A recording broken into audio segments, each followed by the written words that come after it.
He thought it was just the draft making it move, but mannequins don't turn their heads.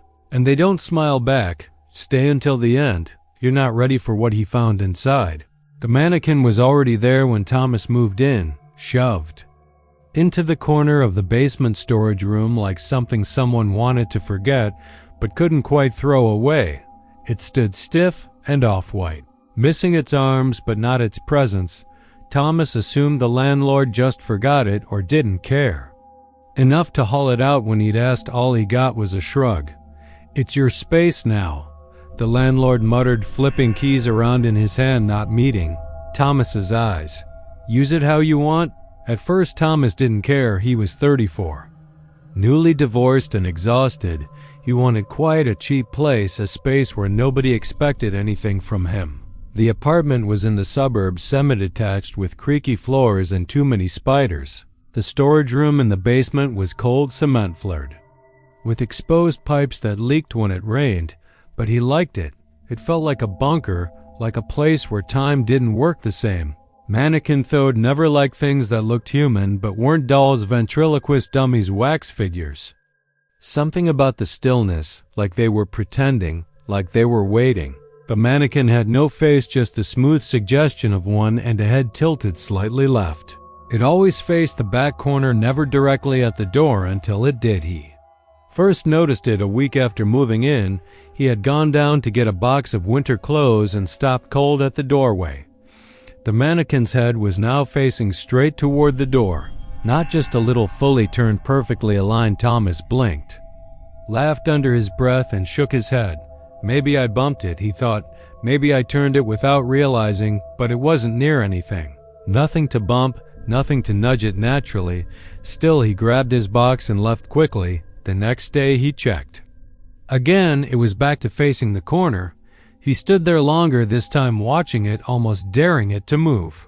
It didn't. Started keeping track. Every time he opened that basement door, he checked its orientation. Sometimes it was back-facing, sometimes turned slightly. Once it was angled so precisely toward the door, it made him feel like it was listening, like it had heard him coming and was ready.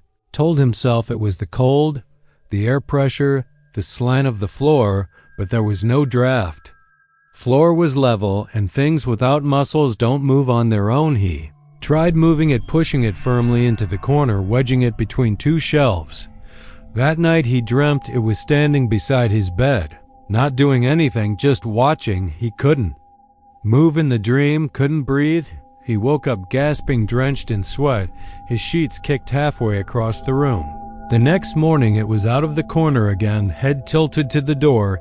He taped it down after that duct tape around the base around the neck. He even strapped it to the pipe behind it.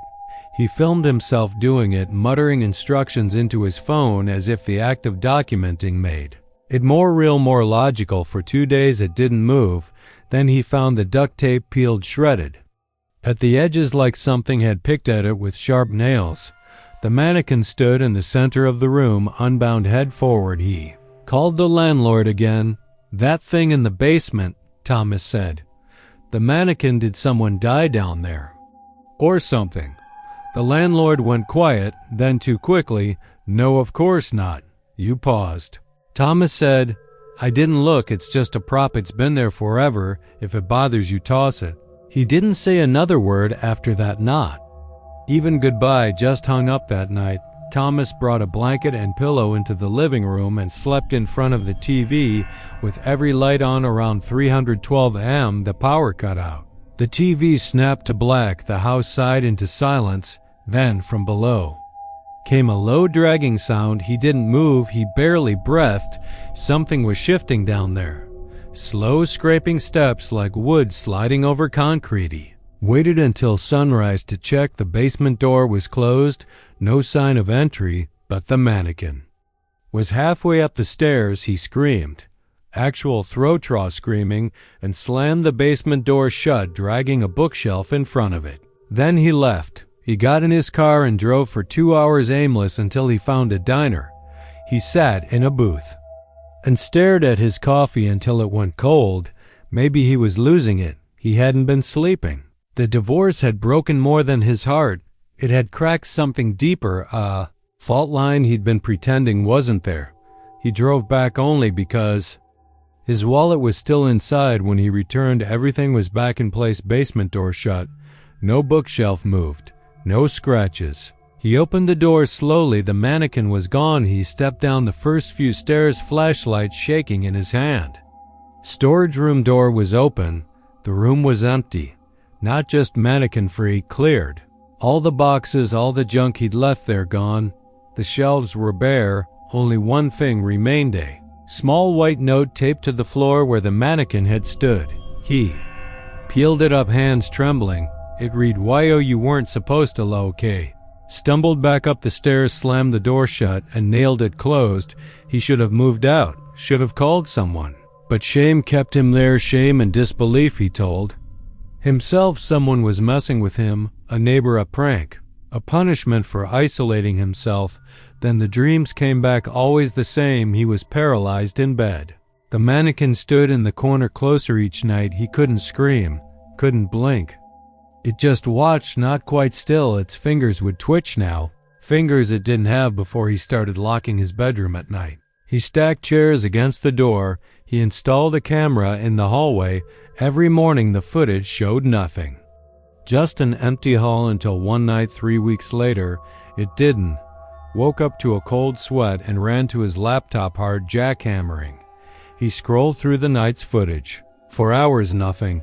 Then at 2:41 a.m. the hallway camera flickered, glitched. And there it was, a single frame.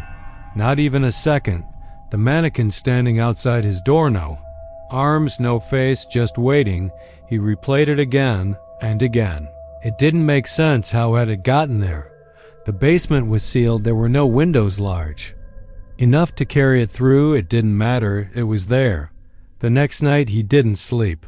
He sat in the hallway with a hammer and his lap lights on camera running.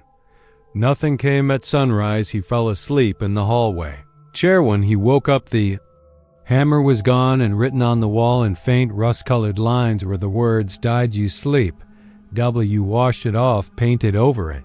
Called out of work for 3 days, and the fourth day his phone rang, a private number. He answered. Silence. Then a voice. Male, hushed, shaking. "You see it too, don't you?" Thomas didn't speak. The mannequin. The voice whispered, "It finds people who live alone, people who won't be missed. It watches, waits. The more you notice it, the more it learns." "Who is this?" Thomas asked. "It doesn't want you dead." The man said, "It wants you hollow." Click. Thomas threw his phone across the room. He started seeing it in places he shouldn't. Reflection shadows. Once in the grocery store freezer aisle. He caught its shape behind the glass, standing between frozen peas and microwave dinners, head cocked to the side. He left his cart and ran. He tried to go to a hotel, but the mannequin was already in the parking lot. He saw it in the side mirror, just standing, just watching. He went back home, closed every blind, shut every light. He lived like a ghost. Then one night he opened the bathroom mirror cabinet and found a second note, HELLO. T-Hems. The handwriting was shaky, childlike, like someone just learning to form letters. He dropped it hard in his throat. That's when he noticed something else in the mirror. Behind him. He turned. Nothing there, but the air was wrong, heavy, like the room wasn't big enough for what it was holding. He opened every door, every closet. Nothing until he checked the attic. The hatch above the hallway had never been opened. He had no ladder. He used a chair and flashlight. When he pushed the panel aside and peeked up, dust falling in his eyes, he nearly dropped the light. It was there. The mannequin sitting, arms now attached, fingers fully formed, legs bent like a person crouching facing the hatch. Inches from his face, he screamed, fell off the chair, scrambled backward, but it didn't move. It just sat. He moved out the next morning, left everything behind. He changed cities, names, jobs. He stayed in hostels, motels, Airbnbs. Never anywhere longer than a week. He thought maybe he could outrun it. Maybe it was tied to the house. For almost a year he was safe then. He started noticing the mannequins in stores, but wrong, too detailed, too accurate. One had a mole on its neck that looked exactly like his own. Another had eyes faintly drawn beneath the smooth surface. He stayed in a small town for a few days. Local museum had a war exhibit. He walked past without going in. The next day he saw the promotional poster had changed. The background figure, a mannequin soldier, now stood in the foreground, closer, almost familiar. He broke into the museum. That night found the exhibit room. There, posed between two wax generals, was the mannequin. His mannequin, but now it wore a uniform, had a name tag. TLS. He ran again, faster, farther, but the more he ran, the more he saw it. Not always whole, sometimes just a beam. Reflection in glass, sometimes just its shadow when he turned a corner. And then last night he got a letter, no return address. No postage inside. Was a photo. It was him. Sleeping. The mannequin stood beside the bed. The note attached, read note, where the Cheju node may SME. And when he looked up, it was there again. Not outside, not in the mirror, but in the room, only now it had his face.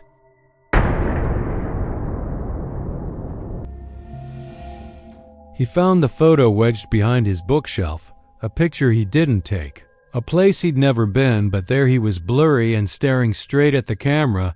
Stay till the twist.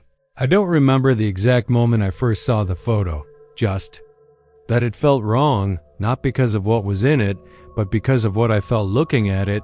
It was a late Sunday morning, the kind where light slices through your blinds too sharply and everything feels too quiet, like the world is waiting for something to go wrong. I'd been cleaning my apartment, trying to feel something close to normal again after the last few months, when I knocked over a stack of old books behind the couch.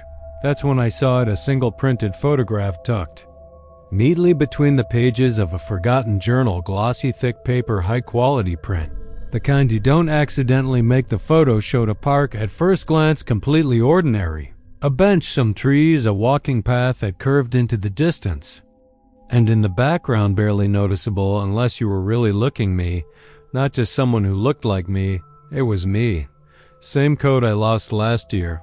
Same scar on my right cheek. Same dead stare. I was facing the camera, standing in the shadows between two trees, slightly out of focus, but unmistakably there. My stomach dropped.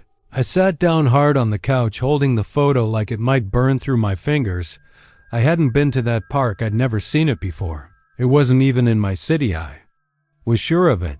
The trees looked wrong, the light was too white, and yet I was there, caught mid-step, like someone had called my name and I just turned around. I convinced myself it was a trick, a mistake, a Photoshop joke from someone with too much time and access to my face. I even called my friend Elliot. He's into photography, knows all about lenses and deepfakes and weird visual coincidences.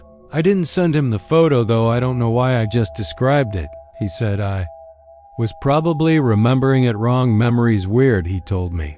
You'd be surprised how often we fill in blanks without realizing it. Maybe you passed through the park once. Maybe someone snapped the photo while you weren't paying attention. But that didn't explain the coat or the expression or the feeling.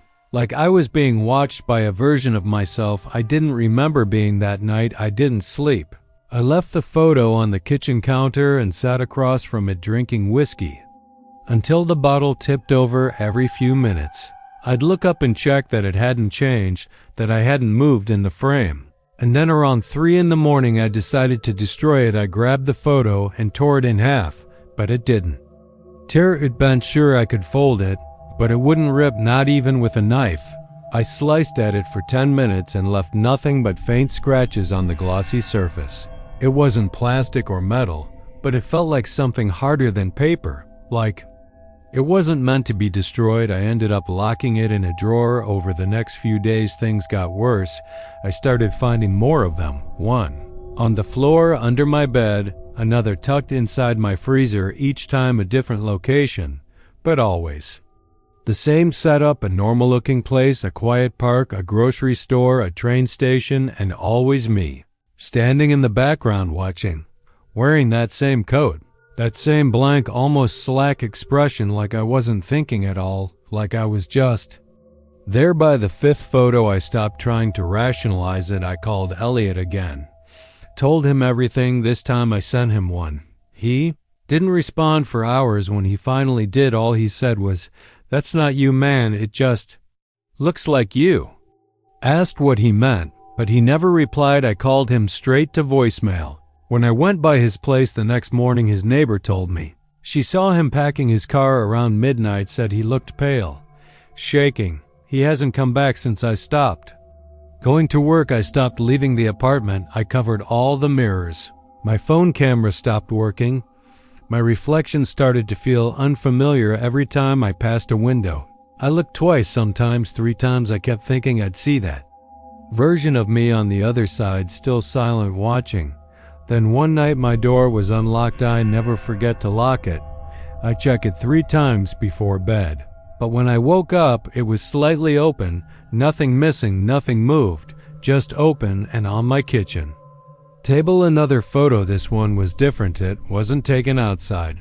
It wasn't in a public place. It was in my living room, same angle as where I'd fallen asleep on the couch. Same blanket, same bottle on the floor, and behind me, just past the doorway to the hall, I was standing there, half in shadow, eyes wide, no expression. I moved out the next day. Took only what I could carry and rented a motel 3 towns over. The photos didn't follow me for 2 days. I started to think maybe I'd escaped it. Maybe it was tied to that apartment somehow, something in the walls and the floorboards. Some glitch in the building's memory. Then the front desk clerk handed me an envelope. No return address. Just my name. Inside 2 more photos.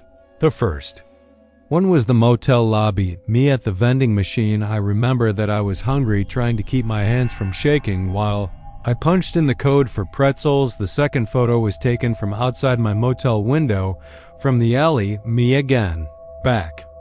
Turn this time, looking up at my own room, same coat, same silence. I snapped. I drove out of town, no destination. Just away, slept in my car, burned every photo I could find, even though they still didn't catch fire properly. They curled, smoked, but never turned to ash. I threw them into rivers, dumpsters, a storm drain, but I kept finding new ones in my glove compartment.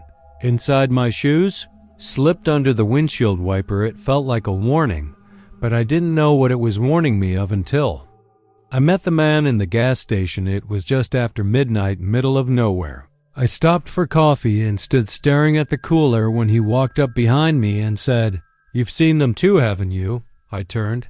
He looked about 60, rough. Beard, sunken eyes, scared, not paranoid scared, but haunted scared. Like someone who hadn't been alone in years. I didn't answer. I didn't need to. He could tell. "They start with the photos," he said. "Always the photos, but eventually they stop taking pictures." I asked him what he meant. He didn't answer directly, just said, "They're not copies. They're not ghosts. They're rehearsals." He gave me a folded piece of paper with an address on it. "They took my brother," he said. "Maybe they'll take you too." The address led to a cabin deep in the woods. I don't know why I went. Maybe I needed to understand. Maybe part of me hoped I wouldn't come back. The cabin was empty, dust everywhere, floorboards cracked, a bed, a table, and on the wall hundreds of photos, all of them of the same man. Different settings, always him in the background, different poses, different angles. I realized something then. In every single photo, he looked a little more alive, a little closer to the center, a little more like he belonged there. By the last photo, he was the one in the foreground, and the original man was gone. Replaced that. It's what the gas station guy meant, rehearsals. Not ghosts, not doppelgangers, just replacements learning the script. I ran. I drove until I nearly crashed. I stayed awake for 3 days straight. I locked myself in a storage unit, slept with a flashlight on my chest and a knife in my hand, but I was already too late. The last photo came yesterday. It wasn't printed. It was on my phone. I didn't take it. It showed my current apartment, a place I hadn't told anyone about, my bed, my chair, my coat hanging on the back of the door, and me sitting at the desk looking at my phone, completely still, eyes open. No expression, and in the reflection of the screen, him smiling just slightly, but enough. And now, I'm afraid to move because I think he's waiting for me to sleep or blink, or step out of frame long enough for him to step in, because he looks just like me, Sounds like me, even feels like me in small ways. I catch myself talking in his voice, sometimes finishing his sentences, laughing the way he would, and I don't remember taking that photo, but I think he does.